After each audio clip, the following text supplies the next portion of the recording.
J'ai voulu cette semaine-là, ce week-end, partager un peu la parole de Dieu avec les frères. Et je voudrais qu'on puisse s'entretenir un peu de ce sujet que j'ai dénommé les 4 exodes, voilà, selon les propositions de Pharaon. Voilà, les 4 exodes selon les propositions de Pharaon et qui sont allégoriquement 4, on va dire comme ça, 4 types de christianisme ou 4 propositions de christianisme, mais selon le modèle du diable, voilà, selon le modèle de Satan. Pour ceux qui ont un peu de, je vais dire comme ça, de familiarité avec les Écritures, on va voir que l'Égypte est une image aussi du monde. Voilà, c'est une allégorie du monde. Quand Paul parle dans 1 Corinthiens chapitre 10, il nous parle des réalités que le peuple d'Israël a vécues en Égypte, leur sortie, leur traversée de la mer, leur chemin dans le désert et leur entrée à Canaan. Et il dit que ces choses-là sont des types, ce sont des allégories, ce sont des choses qui se sont passées en réalité dans la vie de ce peuple, mais parce que c'est le Dieu d'éternité qui marchait avec eux, je vais dire que tous les pas que ce Dieu-là pose, ce sont des pas d'éternité. Dans les faits et gestes qui se sont passés avec le peuple d'Israël, il y a des révélations profondes des voies de Dieu pour nous en Jésus, notre Seigneur. C'est pourquoi Paul va dire, par exemple, que à la vérité, on trouve toutes les réalités spirituelles que nous expérimentons aujourd'hui en Jésus par la foi. Si vous lisez la vie d'Israël, vous verrez les mêmes choses là-bas. Eux-mêmes n'étaient pas forcément conscients de ces choses, mais ils les ont vécues. Voilà, ainsi. Donc, ce sont des allégories. Et je dis que l'Égypte, c'est une image du monde. Et son prince ou son roi, qui est le pharaon, il est une image donc du diable. C'est celui-là qui est le chef de ce monde, qui gouverne ce monde. Mais quand nous lisons le livre d'Exode, on va voir que Dieu va envoyer Moïse en Égypte pour pouvoir faire sortir Israël du pays d'Égypte. Voilà. Et quand Dieu envoie Moïse en Égypte pour cette mission, on va voir que premièrement, le diable va clairement, enfin il dit le diable, Pharaon, je vais parler comme ça, Pharaon va clairement donner sa pensée sur cette affaire de partir de l'Égypte. Il n'est pas d'accord avec, il ne le veut pas. C'est clairement sa position. Voilà, on peut lire ça dans Exode, chapitre 5, verset 1 et 2. Je veux qu'on voie. Donc, quand Moïse va parler à Pharaon, il va premièrement exprimer de manière franche sa volonté. Il n'est pas dans des choses non claires. Il dit, il ne veut pas. Et c'est donc sa claire volonté par rapport à cet exode du peuple d'Israël de l'Égypte, c'est qu'il ne le veut pas. Le pharaon ne le veut pas du tout. Exode 5, verset 1 et 2. Et après cela, oui. Moïse et Aaron allèrent et dirent au pharaon, ainsi dit l'Éternel, le Dieu d'Israël, laisse aller mon peuple afin qu'il me célèbre une fête dans le désert. Oui. Et le pharaon dit. Donc voilà ce que Pharaon va dire. Qui est l'Éternel? Qui est l'Éternel? Pour que j'écoute sa voix et que je laisse aller Israël. Oui.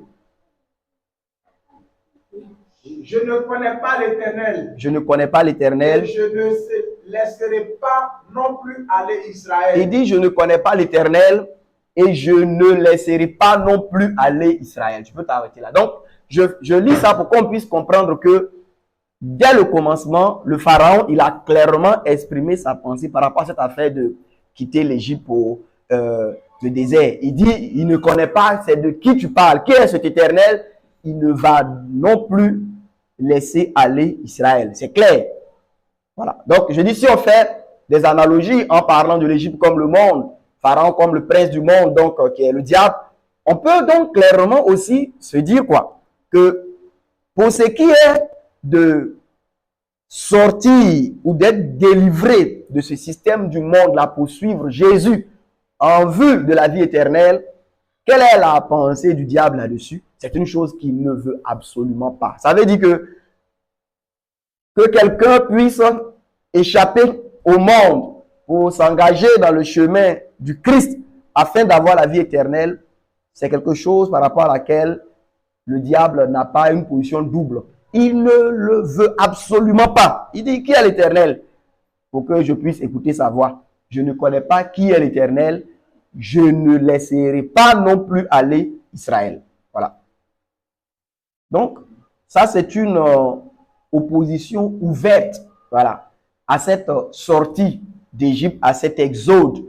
Le Pharaon est ouvertement opposé à cela. Donc, on voit que, comme je le disais tout à l'heure, la volonté du Pharaon ou de Pharaon sur ce sujet-là est claire. Sa volonté est claire. Il ne veut pas. C'est quelque chose qu'il ne veut pas. Voilà. Et je voudrais qu'on puisse regarder aussi dans Acte 13, versets 6 à 8, un texte, voilà, avec lequel je veux faire ce parallèle aussi, avec ce qu'on vient de lire dans Exode. Donc, le Satan ne veut pas que les hommes de ce monde échappent au monde pour suivre le Christ en vue de la vie éternelle. Ouais, frères et sœurs, je vais dire une chose, c'est que beaucoup, je crois, d'enfants de Dieu, souvent, ils parlent du péché, on parle du péché, on parle du péché. Et souvent, quand on parle de la sanctification, on a beaucoup nos regards tournés vers le péché, le péché. Je vais dire que le sujet du monde, le monde, c'est quelque chose de très sérieux par rapport à laquelle les enfants de Dieu doivent être conscients, le monde. Et je dis ça parce que, en général, même nous qui sommes là, la plupart des chrétiens, quand on parle du monde, l'aspect sur lequel on le voit, c'est les orgies, les endroits, les établissements peut-être de mondanité, les endroits d'ivrognerie, de danse obscène, voilà, ou peut-être de temps en temps quelques manières outrageantes de s'habiller. C'est fini. Mais non, c'est une manière très erronée de comprendre le monde. Et c'est même l'une des raisons pour lesquelles beaucoup se trouvent enlacés par ce monde sans même s'en rendre compte. Parce que leur conception du monde est juste une conception qui est tournée vers quelques grossièretés. Voilà. Et la plupart des groupes de chrétiens même qui parlent du monde, si vous les interrogez d'une manière plus sérieuse, vous allez voir qu'ils ne présentent la chose que sous ces rapports de grossièreté. Vous voyez, si par exemple on a Didi B, permettez-moi l'expression, qui vient chanter dans un concert chrétien, on dit voilà, ça c'est le monde qui est entré dans l'église. Oui, c'est vrai, c'est pas faux. Mais voir que cela, ça même j'appelle ça les grossièretés. Ce sont les choses les plus faciles par rapport auxquelles même l'Église ne devrait pas avoir de problème. En fait, aujourd'hui, si un prédicateur doit venir mettre en garde l'Église contre de telles choses, c'est parce que l'Église même est tombée. Sinon, quand elle était debout, bon, de telles choses, c'est même pas imaginable. Ça veut dire qu'on ne peut pas imaginer que quelqu'un comme ça se retrouve, par exemple, dans une chose de l'Église, et puis un prophète va venir mettre en garde. Ça ne se faisait même pas. Parce que ça sont des grossièretés. Ce sont des choses qui sont trop élémentaires. Mais les vraies choses du monde contre lesquelles l'Église du début était enseignée, ce sont des choses qu'aujourd'hui, si on nous les présente, on les rejette parce qu'on trouvera même que c'est des choses, voyez, pour aller un peu devant, quand Paul parle par exemple du monde, il dit que le frère qui est marié là, il se préoccupe des choses du monde. Vous entendez cela? Il dit la sœur qui est mariée là, elle se préoccupe des choses du monde. Donc on voit que quand on parle du monde, je dis que ces grossièretés-là, ça même, c'est notre apostasie et notre refroidissement. Voilà, merci Barnabas. Donc, c'est notre apostasie, notre refroidissement qui nous a porté même à voir sur tout le monde tous ces aspects-là. Et donc, quand quelqu'un a réussi à bien s'habiller, voilà, et puis à ne plus écouter les chansons des DJ, il se dit que, voilà, il est coupé du monde. Bon, mais c'est bien sûr, commencer par ces grossièretés, c'est déjà pas mal. Parce que d'autres, même sur ces grossièretés, il faut encore des histoires. Donc, si tu commences même par ces grossièretés, c'est pas mal. Mais nous devons aller plus loin que ça. Donc, on va lire Acte 13, versets 6 à 8. C'est toujours pour soutenir le fait que le Satan ne veut pas que les hommes puissent échapper au monde pour suivre le Christ en vue de la vie éternelle. Il ne le veut pas. Pourtant, beaucoup d'entre nous, on n'est pas suffisamment conscient de cela. Lisons Acte 13, verset 6 à 8. Oui, Élie? Et ayant traversé toute l'île jusqu'à Paphos, Oui. il trouvait un certain homme, un magicien, faux prophète juif, nommé Bar Jésus, qui était avec le proconsul Serge Paul, homme intelligent. Celui-ci ayant fait appeler Barnabas et Saul, demanda à entendre la parole de Dieu. Oui. Mais Élymas, le magicien, car c'est ainsi que son nom s'interprète, leur résistait. Il leur résistait. Cherchant à détourner le proconsul de la foi. Ouais, non. C'était Élymas qui est animé par l'esprit du démon. Tu peux t'arrêter. On dit qu'il cherchait à détourner le proconsul de la foi. Donc, quand on fait ce parallèle, vous avez vu que le pharaon a dit, je ne connais pas qui est l'Éternel. Je ne laisserai donc point aller Israël. Et ici, quand on trouve un homme, un faux prophète, qui est animé de l'esprit du Satan, du diable, il cherche à détourner le proconsul de la foi. Quand ce proconsul manifeste, est-ce que vous regardez, quand il manifeste le désir d'entendre la parole de Dieu, quand il manifeste le désir d'écouter de vrais prédicateurs, qui sont ici Paul et puis Barnabas, quand il commence à s'intéresser aux voix du Seigneur, on voit ici clairement que le travail de l'esprit du diable dans l'homme, Élymas, c'est de détourner le proconsul de la foi. Donc, je dis que la volonté de Satan par rapport à ce sujet-là, elle est claire. Le diable ne veut pas que les hommes échappent au monde. Et en fait, le monde, c'est le système du diable. C'est le système du diable. Et qu'est-ce que le monde? Je crois que chercher une définition trop sophistiquée nous éloigne. Qu'est-ce que le monde? Le monde, là, c'est dans quoi on est, là. C'est ça qui est le monde. C'est ça. C'est la terre. Vous écoutez? La terre infectée par le péché, coupée de Dieu et gouvernée désormais par des principes qui sont contraires aux voies du Dieu créateur. Je reprends. Si tu veux voyer le monde là, pour ne même pas te fatiguer, c'est ce dans quoi on est nous tous. C'est ça qui est le monde. Maintenant, pour expliquer un peu plus, j'ai dit que c'est la terre. Parce qu'au commencement, Dieu, il a créé le ciel et la terre. Vous comprenez? Maintenant, si vous voulez, quand je dis la terre, mais bon, je n'enlève pas notre atmosphère céleste dedans. Mais tout ce système-là, toute cette création, on va dire terrestre, avec son ciel, d'accord? C'est quelque chose que Dieu a créé au commencement, qui était bon, conforme à ses voies, et qui devrait qui devrait marcher exactement selon ses principes. Mais depuis que le péché est entré, comme on le dit, dans le monde, ce péché entré a coupé, je vais dire comme ça, cette création de ce côté-là, de Dieu, de la vie de Dieu. Ça ne veut pas dire que Dieu n'a plus d'action dans cette création-ci. Mais, façon hier, les choses étaient censées fonctionner entièrement comme Dieu le veut. Ça veut dire, selon que les principes établis par Dieu, ce n'est plus le cas. Et depuis que ce n'est plus le cas, ce système-là est appelé le monde. Aussi simple que ça. Alors, quand on te dit que ce système est appelé le monde, mais c'est dans ce monde que nous sommes. Et même le Fils de Dieu, Jésus, notre Seigneur, est venu lui aussi dans ce monde. Donc, ce qui veut dire que au préalable, le fait que tu sois dans ce monde n'est pas tout de suite quelque chose de mauvais.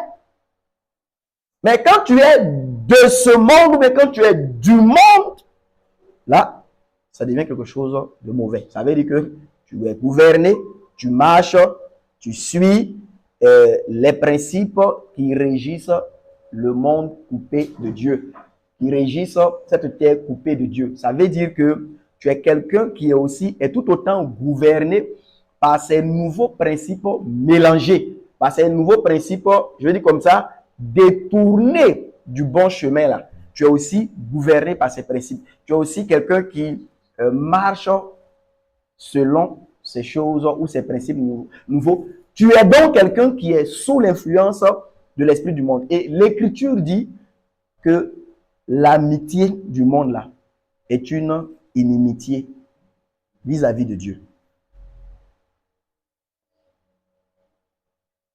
Donc, je disais que ce système-là, il est même plus dangereux, je vais dire comme ça, vous me permettez l'expression, que le péché dans le sens de désobéissance à une instruction.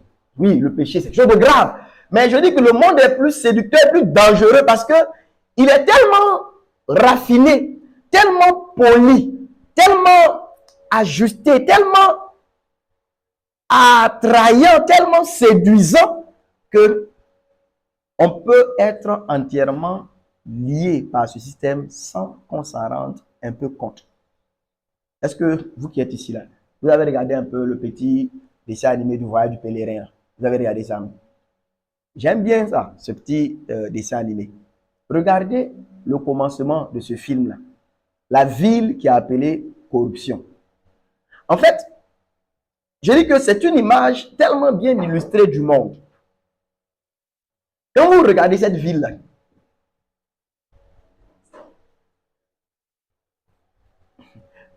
le vrai problème, là, ce n'est pas une affaire de ne pas porter midi ou bien, ce n'est pas ça le problème. Le problème avec la ville appelée corrupte ou bien corruption dans ce petit dessin animé-là, c'est que, en fait, toute cette ville est un système manipulé et manipulateur pour maintenir tous les habitants là dans quelque chose qui les empêche en fait de lever les yeux, de réfléchir, de discerner la voie ou la porte de sortie pour s'engager dans le voyage qui mène à la cité céleste afin d'échapper à la guerre, à la destruction qui va bientôt s'abattre sur cette ville.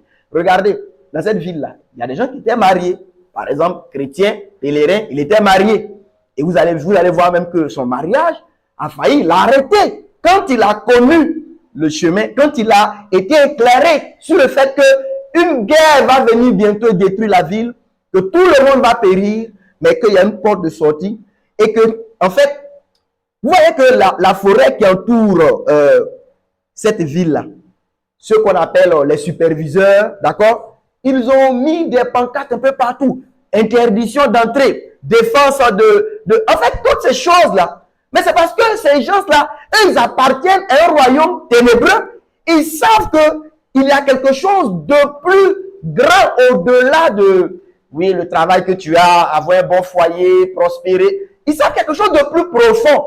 Ils savent qu'il y a une éternité au-delà de ces choses-là. Et eux, étant condamnés à cause de leur rébellion vis-à-vis du Dieu créateur, leur rôle, c'est de pouvoir maintenir tous les habitants de cette ville-là. Vous voyez, il les occupe, il vous voyez non, il les manipule. Si on te laisse un jour te promener dans, par exemple, la forêt, tu peux te rendre compte, par exemple, qu'il y a quelque chose de plus beau derrière. Alors, on vous met des défenses partout, interdiction d'entrée. Attention, danger. Ici, voilà, celui qui s'est avancé ici, il est mort, etc. Alors, vous êtes effrayé, vous êtes dans quelque chose. Et regardez dans cette ville, on vous fait travailler, Et souvent, on vous donne l'impression que c'est vraiment louable. Il faut être quelqu'un qui bosse dur pour pouvoir joindre les deux bouts. Il faut bosser dur pour pouvoir te faire une place au soleil ou même dans la ville appelée corruption qui va bientôt être détruite. Alors, c'est là Jésus, le Seigneur va dire, mais quand un homme finirait même à gagner toute cette ville-là, quand bientôt la guerre viendra, qu'est-ce qui va en advenir de cet homme? Vous voyez, le monde, frères et sœurs, suivez bien, le monde là, je dis que c'est un système manipulé et manipulateur. Son objectif profond, c'est de détourner l'attention des hommes de l'appel au salut et à la gloire éternelle que Dieu leur lance en Jésus le Christ.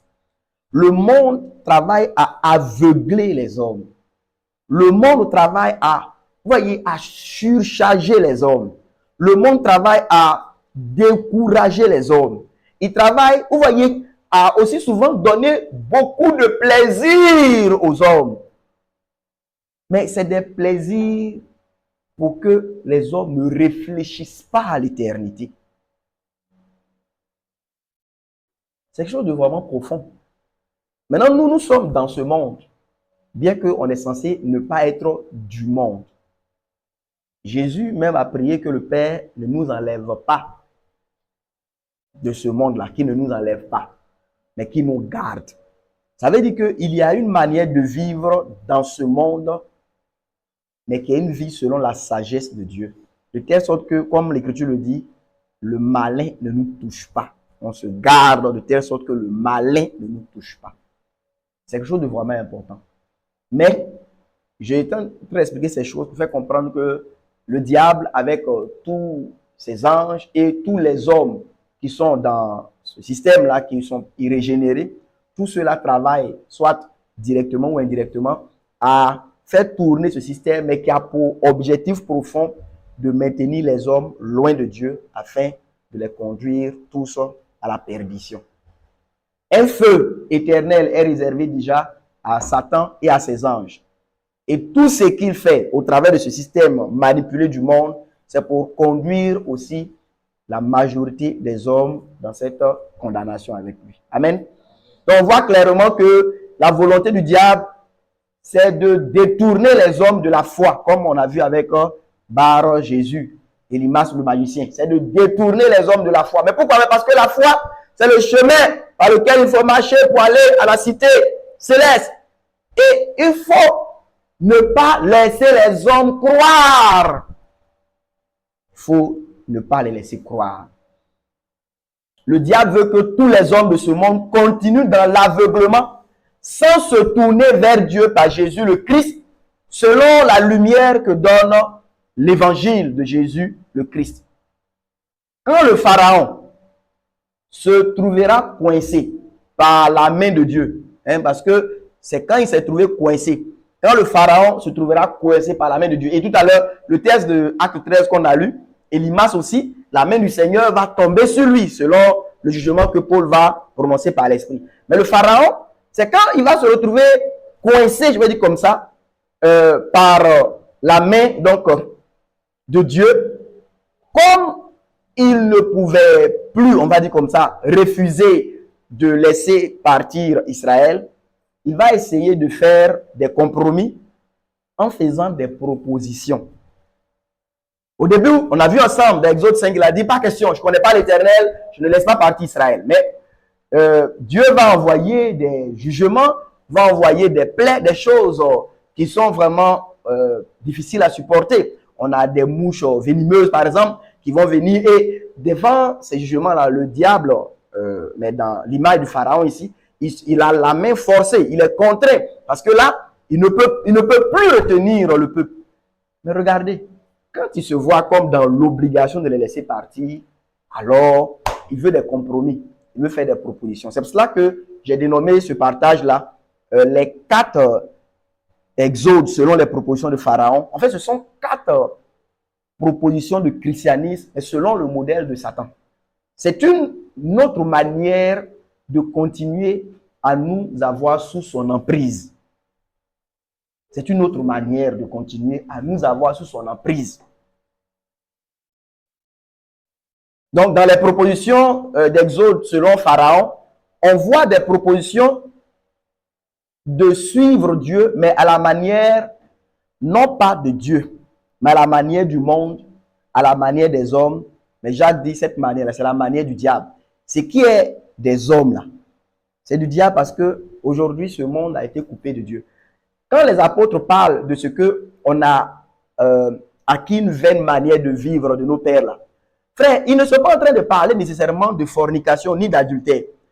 Il faut que nous puissions réaliser que là, majoritairement, nos conceptions des choses, nos manières de voir les choses, nos manières de faire dans ce monde-là, ce sont toutes des choses qui sont infectées par ce monde éloigné de Dieu. C'est infecté. La plupart des choses que nous avons reçues là, ce sont des choses qui nous ont été plus ou moins imposées par ce système nouveau. Ça va plus loin que être ivrogne. Ça va plus loin que être fornicateur. Ça va plus loin que être avorteur ou avorteuse. C'est quelque chose de plus profond que cela.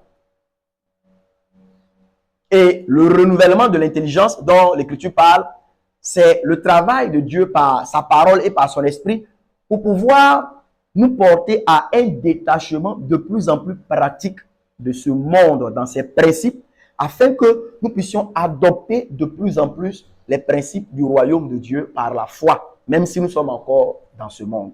Le renouvellement de l'intelligence, c'est un travail profond. Et l'Écriture dit que c'est afin que nous puissions discerner quelle est la volonté de Dieu. C'est quelque chose de profond pour comprendre Dieu, comprendre ses voies, savoir comment il conçoit les choses, comment il pense les choses et les vivre par la foi, même si nous sommes encore dans cette terre-là qui est gouvernée en grande partie par les principes de ce monde. Est-ce que nous comprenons? C'est quelque chose de profond, mes frères. Donc, les propositions de Pharaon, là, ce sont des manières de suivre Dieu, mais non pas à la manière de Dieu. Nous pouvons comprendre que, frère, on peut s'engager, on peut penser suivre le Seigneur tout en étant encore manipulé par le diable. On peut penser suivre Jésus tout en étant encore manipulé par Satan.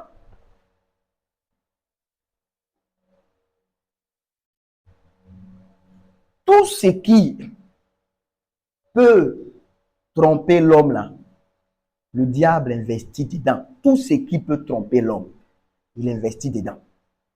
Et je vais vous dire, il investit dans tout. Il investit dans bar, il investit dans l'église. Vous entendez? Le Satan qui a tenté Jésus au désert sur la nourriture là, c'est le même qui a tenté Jésus au temple sur les Écritures. Il investit dans tout. Le Satan qui a tenté Jésus au désert sur la nourriture, vous voyez non? C'est le même qui a tenté Jésus au temple, sur le sommet du temple là, mais sur les Écritures. Partout où il peut taper, partout où il peut agir, partout où il peut avoir, même si c'est un peu de lui en nous, il ne laisse pas tomber. Vous savez, c'est le même qui est entré dans Judas et on l'a appelé le fils de la perdition. C'est ça, non? Mais c'est aussi le même qui était dans cette proposition intéressante de Pierre à Jésus. Dieu ne plaise. Tu ne peux pas mourir. Ouais, et ça ressemble à rien de mauvais. Et si quelqu'un vient nous enseigner un jour que cette pensée est diabolique, je suis certain qu'on va le tuer. Et c'est comme ça que les prophètes meurent. Vous imaginez que quelqu'un vient nous prêcher un jour que Judas, ayant vendu Jésus, a été possédé de Satan. Qui croit ça? On va tous lever la main. Ouais, non. Alors, et si quelqu'un vient nous prêcher un jour que Pierre, disant à Jésus qu'il ne peut pas, il ne va pas mourir, était animé par le Satan, on va commencer à, par exemple, trouver que même si on va trouver qu'il exagère, voilà, c'est quand même, tu vas quand même pas, bon, peut-être que tu peux dire qu'il se trompe, mais de là à dire que c'est Satan, c'est grave. Mais qu'est-ce que le Seigneur Jésus a dit? Arrête de moi, Pierre, tu te trompes. Non, il dit arrête de moi, Satan. Tes pensées ne sont pas aux choses de Dieu. Vous entendez? Mais aux choses des hommes. Ça veut dire que les pensées des hommes, là, ce sont des pensées du diable. Les pensées des hommes. Maintenant qu'on parle des pensées des hommes, là, ça veut dire les manières de ce monde, les manières dans lesquelles nous tous on vit, là, ce qu'on a accepté. Il y a des choses qu'on a reçues, qu'on est venu là. Oui, ça c'est comme ça. On a tout accepté. Ces manières-là, ce sont des manières du diable. Donc, le renouvellement de l'intelligence, c'est de confronter tout ça avec la parole de Dieu, selon l'Esprit de Dieu. Et c'est la parole de Dieu, par l'Esprit, qui nous donne de connaître la pensée de Dieu en Jésus le Christ, afin de nous y conformer. Regardez dans Jean 17, quand le Seigneur fait la prière pour dire à Dieu le Père de ne pas retirer ses disciples du monde, mais de les garder, il va tout à l'heure faire suivre, si on arrive là, je vais vous parler un peu de ça, il va tout à l'heure dire, sanctifie-les par ta vérité, ta parole est la vérité. Parce que la sanctification, mes frères et mes sœurs, je le dis, c'est la mise à part par rapport au monde et à ses principes, à son système. C'est ça la sanctification. Ce n'est pas une affaire de ne plus sortir avec garçon. La sanctification, c'est la mise à part pour Dieu par rapport au monde, par rapport à son système, par rapport à ses principes, par rapport à ses manières. C'est ça la sanctification. Et qu'est-ce qui opère ça? C'est la vérité de la doctrine de Christ qui nous est révélée par le Saint-Esprit. C'est en nous conformant à cette parole éclairée par l'Esprit que nous sommes sanctifiés, que nous sommes mis à part. Tous ceux, vous voyez, qui contestent, qui désobéissent, qui suivent leurs propres pensées, mais vos pensées sont des pensées du diable. Vous êtes encore, d'une certaine façon, sous l'influence de ce pharaon-là qui veut, d'une manière ou d'une autre, avoir une influence sur le peuple d'Israël. Vous voyez?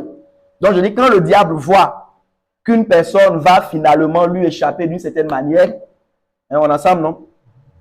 Quand le Satan voit qu'une personne va abandonner la vie de rébellion contre Dieu pour se tourner vers Dieu par la foi en Jésus, le Christ, quand le diable voit cela,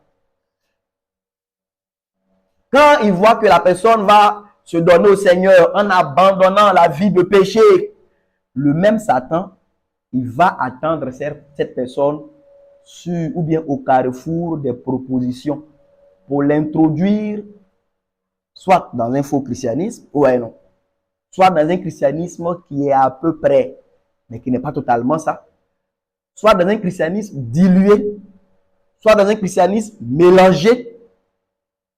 C'est ce qu'on voit avec ces propositions que Pharaon fait à Moïse. C'est pourquoi je dis que, tout à l'heure, je disais que le diable qui a tenté Jésus au désert sur affaire de nourriture, c'est le même qui l'a tenté au temple sur les Écritures. Donc, vous voyez que la première tentation au désert sur l'affaire de nourriture, ça veut parler des besoins de cette vie, des besoins existentiels. Et beaucoup de personnes sont souvent déroutées de l'éternité par les tromperies du diable sur ça. La vie est dure. Il faut bosser dur pour joindre les deux bouts. Mais c'est comme ça, ceux qui étaient dans la ville appelée corruption, ils bossaient dur. Ils s'arrêtaient même pas, mais ils bossaient seulement. Vous savez, beaucoup étaient décorés comme de fidèles citoyens, des gens dignes. Ils devenaient adulés, les autres les louaient parce que c'est des gens qui réussissaient. Mais ils réussissaient où? Ils devenaient grands. Dans la ville qu'on appelle corruption. On les invitait à la télévision. Ils devenaient des modèles pour les autres qui aspiraient aussi. Vous voyez, qui aspiraient à la liberté financière. On commence à suivre leur page, on s'abonne à eux. Un jeune couple milliardaire. Et maintenant, c'est leurs paroles qui deviennent nos, vous voyez, sans qu'on s'en rende compte, c'est nos paroles de motivation. Mais si tu veux monter, il faut descendre. Voilà. Et puis, ouais, non, c'est ça que maintenant, voilà, on écoute de temps en temps parce que faut descendre. Un jour, tu vas monter.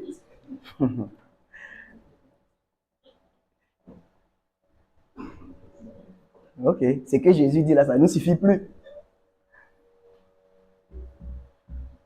Ah, que Dieu fasse grâce, qu'on comprenne ses voies.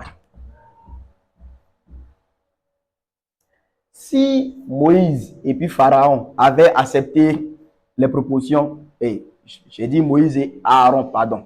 Si Moïse et puis Aaron, c'est ça, avaient accepté les propositions de Pharaon, ce ne serait qu'une autre manière d'être encore sous l'emprise de Pharaon et de l'Égypte. S'ils avaient accepté les propositions là, ce serait une autre manière d'être encore sous l'emprise. Peut-être que ce ne serait pas une emprise entière comme le premier état dans lequel ils étaient. Mais ce ne serait pas moins une emprise encore de Pharaon et de l'Égypte. Ce qui veut dire que le fait qu'une personne veuille devenir, par exemple, chrétien, enfant de Dieu, C'est une chose à laquelle le Satan va travailler à s'opposer, comme on a vu avec Elimas. Voilà. Mais s'il voit que, bon, finalement, il ne pourra plus franchement garder cette personne loin de tout ce qu'on appelle foi en Jésus, Église, œuvre de Dieu. S'il voit qu'il ne peut absolument plus la garder, alors il va travailler à introduire cette personne dans un faux christianisme. Il va travailler à ce que cette personne embrasse une fausse manière de suivre Jésus. Il va travailler à ce que cette personne puisse avoir une foi qui est infectée d'une manière ou d'une autre. Il est important que nous puissions savoir ces choses afin de prendre nos dispositions. En fait, le diable ne veut absolument pas perdre entièrement son emprise sur les hommes. Et c'est vrai qu'aujourd'hui, plusieurs personnes sont à Christ, appartiennent au Fils de Dieu. Mais même par rapport à ces gens, et surtout par rapport à ces gens, le diable veut d'une manière ou d'une autre, d'une certaine façon, avoir quelque chose de lui en ces gens-là. C'est pourquoi je disais tout à l'heure que le renouvellement de l'intelligence par la parole de Dieu et par l'Esprit de Dieu doit nous porter à un état où nous sommes de plus en plus détachés en pratique. Je dis en pratique. Parce qu'en Christ, au devant de Dieu, par son œuvre, c'est quelque chose qui est déjà accompli. Mais il faut que maintenant, en pratique, la chose se fasse. Par exemple, il y a la pensée de Dieu, comme c'est le sujet qui intéresse beaucoup, sur le mariage, pour l'homme et la femme. C'est la pensée, il y a la pensée de Dieu. Mais en Christ, cette pensée-là, elle est déjà accomplie pour les croyants.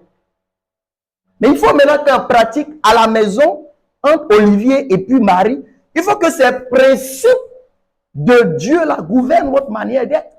Mais si vous êtes encore dans les principes de non, chez nous les gens de l'Ouest, chez nous les gens du Nord, si vous êtes encore en train de penser comme ça, c'est vrai qu'en Christ, la chose est vraie, mais en pratique, vous êtes encore sous l'influence des pensées des hommes, donc manipulés encore par le diable d'une certaine façon. Vous comprenez, non? Donc, le renouvellement de l'intelligence, là, ça doit nous porter à une séparation de plus en plus pratique, donc, du monde, de ses principes, des choses du monde. Tu m'as compris? Voilà. Je disais que le renouvellement de notre intelligence, ce qu'on peut lire dans Romains 12, voilà. Quand on parle de renouveler, là, c'est parce que on a une intelligence actuelle. Je parle d'un homme qui n'est pas dans la foi. Il a une intelligence. Et même quand quelqu'un vient dans la foi, il est changé par le Seigneur. Je disais que en Christ, dans le Fils de Dieu, dans l'œuvre accomplie, la pensée de Dieu pour tous les croyants est déjà quelque chose aussi qui est accompli. Ça veut dire que par l'œuvre que Jésus a accomplie, tel que Dieu pense, c'est aussi un fruit de cette œuvre de Christ en croix. Et ce fruit-là est aussi donné à tous les enfants de Dieu. Ce qui veut dire, le jour où, Irénée, tu crois au Seigneur, tu reçois par la foi le fruit de la pensée de Dieu aussi. Ça veut dire que c'est par la foi. Mais c'est quelque chose qui doit aussi devenir manifeste. Donc, par exemple, par la foi, tu as reçu la pensée de Dieu touchant le mariage. Ça veut dire que tel que Dieu conçoit le mariage là, le rôle de l'homme, le rôle de la femme, c'est quelque chose qui est aussi un fruit de l'œuvre de Jésus en croix. Vous vous rappelez que Hébreu parle de Jésus comme celui qui va redresser ou rétablir toutes choses. Ouais, non, on dit qu'il y a eu des ordonnances charnelles qui ont été données jusqu'au redressement de toutes choses. Donc le Christ est ce redresseur. Donc quand il dit que tout est accompli, il a aussi redressé la pensée que l'homme doit avoir selon l'Esprit de Dieu. Il a redressé toutes ces choses. Donc, le jour où nous croyons dans le Seigneur, nous recevons tout ça par la foi. Mais il faut que maintenant, cette chose qu'on a reçue, qui est comme une graine, qu'elle puisse germer, qu'elle puisse prendre forme, qu'elle puisse devenir quelque chose de concret, portant des fruits. Ça veut donc dire, c'est pourquoi je prenais tout à l'heure l'exemple de Olivier avec sa femme. Si tu vas chez eux, ils ne doivent pas juste te confesser. Et c'est là l'erreur souvent. Je vous ai parlé du message des sacrificateurs, puis du message des officiers dans Deutéronome 20, pour parler de la foi et des œuvres. Ça veut dire que l'erreur, c'est que le frère Olivier va confesser qu'en Christ, il a déjà la pensée de Dieu par rapport au mariage. Et est-ce qu'en pratique, c'est ce qu'il vit avec sa femme? C'est de ça que je parle. Donc, il faut que cette pensée ne reste pas juste comme une graine, ne reste pas juste comme une chose que nous avons reçue par la foi, mais elle doit se matérialiser, se manifester. Parce que la sœur là, la sœur, sa femme, ce dont elle se nourrit, c'est le fruit de lui, sa foi. Ça veut dire que si par la foi, il est doux par la foi. Vous comprenez? Mais il continue de la frapper. Ouais, elle, cette foi-là, ça ne lui sert à rien. Elle va mourir dans la foi qu'il a là, elle va mourir. Donc, ce qui est utile à la sœur là, c'est le fruit de sa foi. Voilà. Donc, ce qui est utile à la sœur, c'est que la pensée de Dieu en Jésus-Christ, qu'il a reçue par la foi, devienne œuvre manifeste. C'est ça qui lui est utile. C'est pourquoi Paul, en parlant à Tite, il dit que les bonnes œuvres sont utiles aux hommes. Voilà. Si tu es bon par la foi, mais que ça reste juste une bonté, tu crois qu'en Christ tu es bon, mais que tu n'es rien de méchant, je veux dire que les gens qui sont autour de toi, eux, ils bénéficient en rien de cette foi-là. Voilà. Mais quand cette bonté par la foi devient vie, devient expérience, devient œuvre, alors, la dernière fois, le frère Eric nous rappelait ça, les hommes, ils voient nos bonnes œuvres et glorifient notre Père. Voilà. Mais si on leur confesse qu'en Christ, nous sommes humbles, en Christ, nous sommes doux, en Christ, nous sommes bons, en Christ, nous sommes soumis, en Christ, nous sommes vrais. Tout ça, c'est des choses qui sont réalisées effectivement dans le Christ. Mais bon, en pratique, on est faux. En pratique, on est orgueilleux. En pratique, on est méchant. En pratique, en fait, les hommes qui sont là, tout ce que nous sommes en train de raconter là comme foi, ils n'y croient pas. Parce que d'ailleurs, tout ce qu'on fait là, ça contredit entièrement cette foi. Donc, c'est ce que je vous expliquais un peu. D'accord. Voilà. Donc, j'ai dit que, vous voyez dans Jean 14, verset 30 à 31. Frère, tu peux lire ça pour nous. Jean 14, verset 30 à 31. Donc, le renouvellement de notre intelligence, ça se fait par la parole de Dieu et par l'Esprit de Dieu. Mais c'est pour nous porter à cette expérience de séparation du monde dans ses principes, dans ses plaisirs, dans ses passions, pour que nous puissions adopter de manière concrète, de manière pratique, la pensée de Dieu en Jésus-Christ. Voilà. Donc, tu peux lire pour nous Jean 14, verset 30 à 31. Je ne parlerai plus beaucoup avec vous, Oui. car le chef du monde vient. Le chef du monde, on sait que c'est le diable. Le Seigneur dit, viens. Et il n'a rien en moi. Donc, le Seigneur dit que, mais ce chef qui vient là, n'a rien de lui en Christ. Mais afin que le monde connaisse que j'aime le Père, et selon que le Père m'a commandé, ainsi je fais. Oui. Levez-vous, partons d'ici. Donc, quand le Seigneur dit, par exemple, que le chef de ce monde vient, mais il n'a rien de lui en moi, je dis que c'est à cet état que le renouvellement doit nous porter.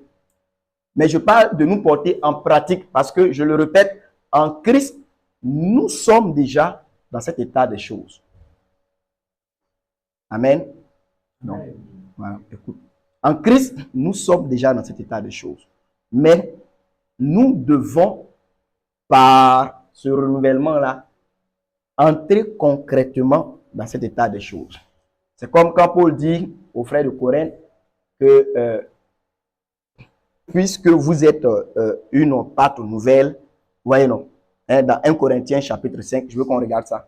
Voilà, ça veut dire que il dit soyez, soyez si vous voulez saints parce que vous êtes saints.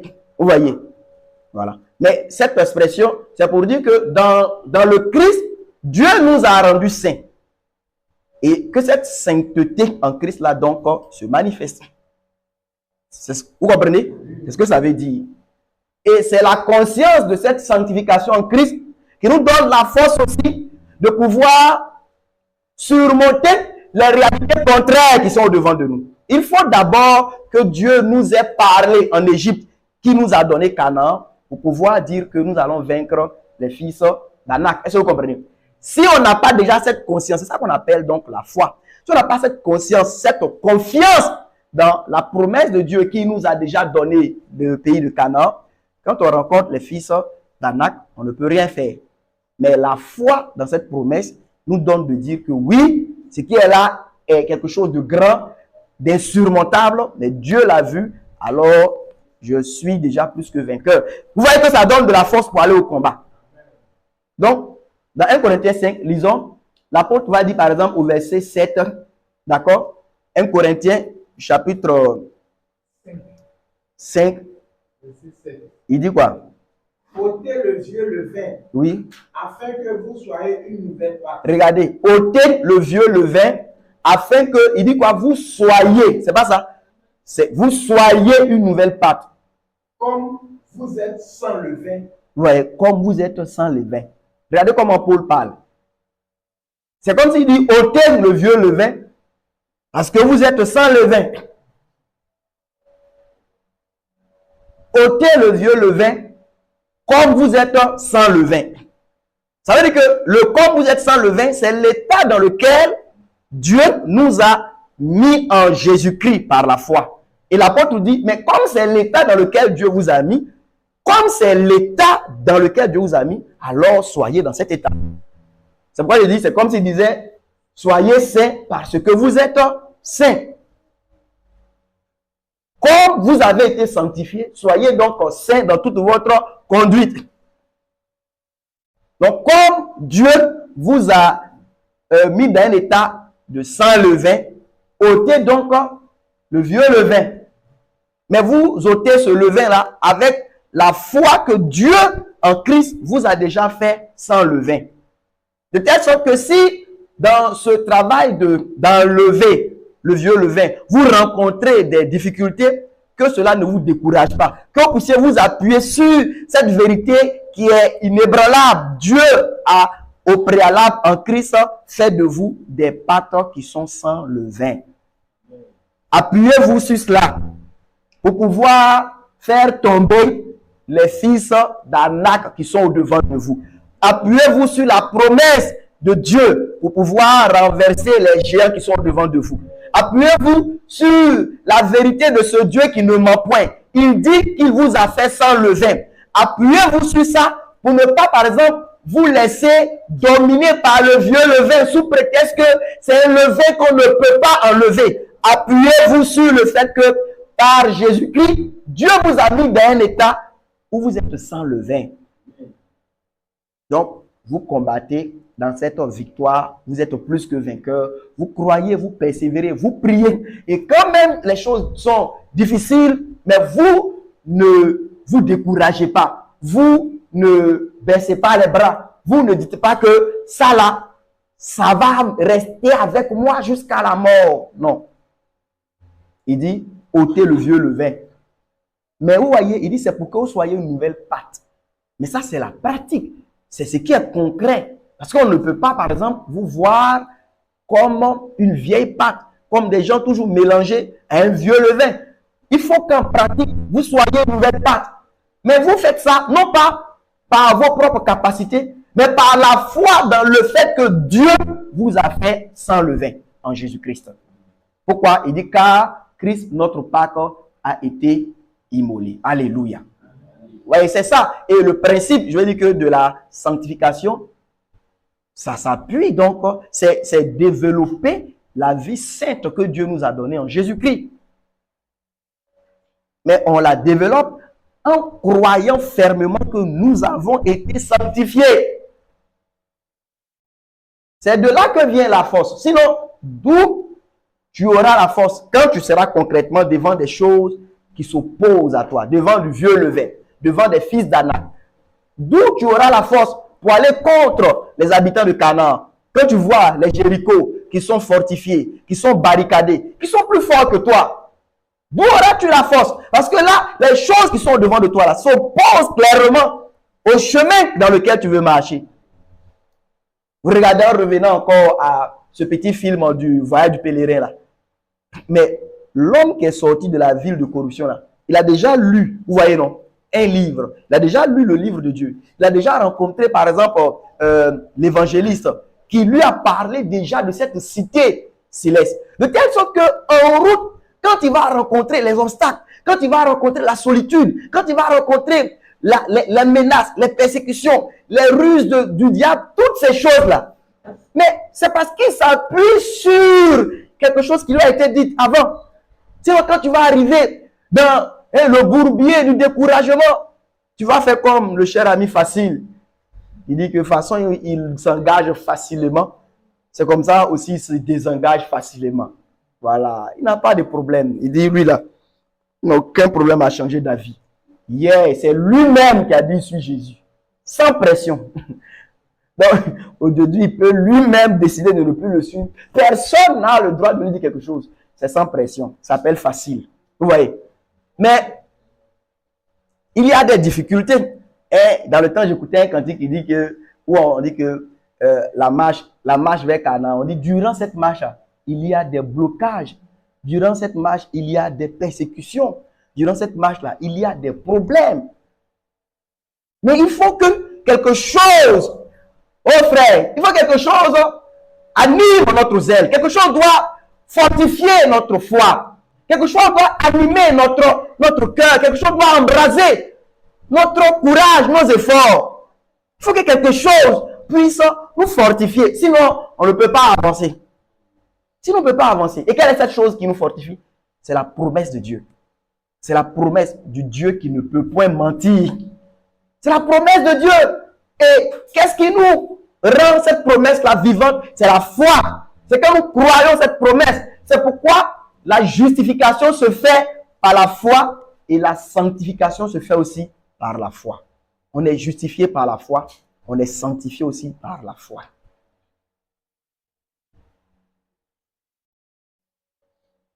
Amen, frère. Nous devons croire ces paroles. Il faut les croire. Les luttes là, ça ne finira point. Le Seigneur Jésus nous a dit, il dit, vous aurez des tribulations dans ce monde. Mais une promesse encore là. Il dit, mais ne soyez point, si vous voulez être troublés, car j'ai vaincu le monde. Et parce que j'ai vaincu le monde, vous êtes déjà vainqueur du monde. Et parce que vous êtes vainqueur du monde, quand vous voyez le monde vous oppresser, quand vous voyez le monde vous mettre toute sa puissance sur le dos, relevez-vous et dites, je suis déjà plus que vainqueur par Jésus en qui j'ai cru. Je ne vais donc pas me soumettre à ce système. Le Seigneur, mon Seigneur, a vaincu déjà ce monde. Et je suis plus que vainqueur de ce monde. Et c'est la foi dans cette promesse du Seigneur, dans ces paroles du Seigneur, qui nous donne de la force pour continuer, frère. Nous tous, des moments peuvent arriver où le découragement peut se saisir de nous. Vous avez vu comment on a appelé ce bourbier là, non? Ça s'appelle le bourbier du découragement. Ça veut dire que dans la marche chrétienne, là, il y a des fois tu peux tomber dans quelque chose là. Si tu t'appuies pas avec foi sur la promesse du Seigneur, c'est là que ton pèlerinage va s'arrêter. Fidèle éclaireur, il est rentré dans ce bourbier-là. Il est sorti pour continuer. Alléluia. Si tu es aussi aujourd'hui dans un bourbier de découragement, sors de là par la foi et continue le chemin. Ne t'arrête pas. Ce sont des choses vraies. Certaines situations peuvent... Ça peut être des soucis. Pour l'autre, ça peut être un péché peut-être qui semble insurmontable. Sors de ce bourbier par la foi et continue le chemin. Tous ces obstacles-là. Mais c'est le même diable qui les met pour que tu n'arrives pas à la cité céleste. Mais il y a plusieurs qui ont réussi cette marche. Nous pouvons nous aussi réussir cette marche. Il faut croire dans le Seigneur. Ne te laisse pas tomber dans le découragement. Relève-toi. Réveille-toi d'entre les morts. Et le Christ éclairera. C'est ce que l'Écriture dit. Sois fortifié. Secoue ces chaînes du péché. Secoue ces chaînes de la servitude. Remue-les. Relève-toi. Saisis la promesse de Christ. Saisis-la. Saisis-la. Le Christ n'est pas un menteur. Son Dieu est Père et le Dieu qui ne ment point. Sa promesse est sûre. Crois, mon frère. Crois, ma soeur. Appuie-toi ainsi sur le Seigneur. Et relève-toi. Caleb a vaincu les 3 fils d'Anak. Caleb, il les a vaincus par la foi dans la promesse de Dieu d'Israël. Il les a vaincus. Les fils d'Anak, c'est des géants. Caleb les a vaincus par la foi. Par la foi, Caleb a vaincu les 3 fils d'Anak. Par la foi, Josué a renversé les murailles de la ville imprégnable de Jéricho. Par la foi, Israël a pris possession de Canaan qui était habité avant leur arrivée. Il faut que l'on dise par la foi, Nadia a persévéré au milieu de l'apostasie de son époque. Par la foi, Olivier a triomphé de toutes ses luttes. Par la foi, Sandé est resté dans la doctrine saine jusqu'à la fin. Malgré les difficultés. Par la foi, elle vainquit l'impudicité sexuelle. Par la foi, Irénée remua le joug des tromperies de ce monde présent. Par la foi, l'Église dans cette maison se réveilla pour marcher pour le Seigneur par la foi. Par la foi. Je vais juste vous lire les 4 propositions donc, de Pharaon. Juste ça, je m'arrête. Et demain, si Dieu nous accorde la grâce, à 19h, nous serons encore ensemble. Et je vais essayer de parler un peu plus en détail de ces 4 propositions. La première proposition, on voit ça dans Exode 8, verset 25. Donc, quand le Pharaon va se trouver coincé, la première proposition qu'il fait, voilà, je vous lis. Il dit, et le Pharaon appela Moïse et Aaron et dit, allez, sacrifiez à votre Dieu dans le pays. C'est dans le pays d'Égypte. Voilà. Vous voulez sacrifier? Sacrifier. On peut sacrifier ici, en Égypte. Ça, c'est la première proposition. Donc, verset 25. Je parlerai, comme je dis, de ça un peu plus en détail demain. Voilà. C'est une première proposition. La seconde proposition, on la trouve dans Exode 8 toujours. Enfin, je lis le verset 24. J'espère que j'ai donné une référence qui est juste. Le 25, c'est bien ça, non? Ok. Le 24, bon, ok. Alors, j'ai inversé. Mais la deuxième proposition que je prends donc dans le 24, le Pharaon reprit, eh bien, je vous laisse aller offrir des sacrifices à l'Éternel, votre Dieu, dans le désert. Bon, là, j'accepte dans le désert maintenant. Seulement, ne vous éloignez surtout pas trop et priez pour moi. Voilà, ça c'est la seconde proposition. Vous voyez, non? Et là, il devient gentil. Il veut même que vous priez pour lui. Bon, c'est vrai que j'ai inversé les deux, mais c'est bon l'ordre. Pour que dans la première proposition, il ne veut même pas que vous alliez, il dit, faites ça dans le pays ici en même temps. La deuxième, il dit, bon, quand vous ne voulez pas faire dans le pays, allez au désert, mais n'allez pas trop loin. Et puis priez pour moi. Le diable. Alors, la troisième proposition, ça maintenant c'est dans Exode 10. On va dire verset 8. On rappela Moïse et Aaron auprès du Pharaon qui leur dit, vous pouvez aller rendre un culte au Seigneur votre Dieu. Mais quels sont ceux qui partiront? Qui sont ceux qui vont partir? Moïse déclare, nous partirons tous, jeunes gens, vieillards, hommes, femmes, avec nos moutons, nos chèvres, nos bœufs, car nous devons célébrer une fête en l'honneur du Seigneur. Le Pharaon répliqua avec ironie, que le Seigneur soit avec vous. Je vais sûrement vous autoriser à partir avec vos familles. Il est clair que vous avez de mauvaises intentions. Ce que vous proposez est inadmissible. Seuls les hommes iront rendre un culte au Seigneur. C'est tout ce que vous pouvez demander. Et on les expulsa de chez le Pharaon. Vous voyez là? On dit, d'accord, c'est bon, ok, j'accepte. Allez jusqu'à où vous voulez. Mais qui sont ceux qui doivent partir? Moïse dit que tout le monde s'en va. Il dit non, ça là, vous n'avez pas de bonne intention. C'est les hommes seulement qui vont partir. C'est tout ce que vous pouvez vous demander. Ça, c'est la troisième proposition. Ouais. Et la dernière, dans le verset 24 d'Exode 10, le Pharaon convoqua Moïse et lui dit, vous pouvez aller rendre culte au Seigneur. Vous pouvez même amener vos familles.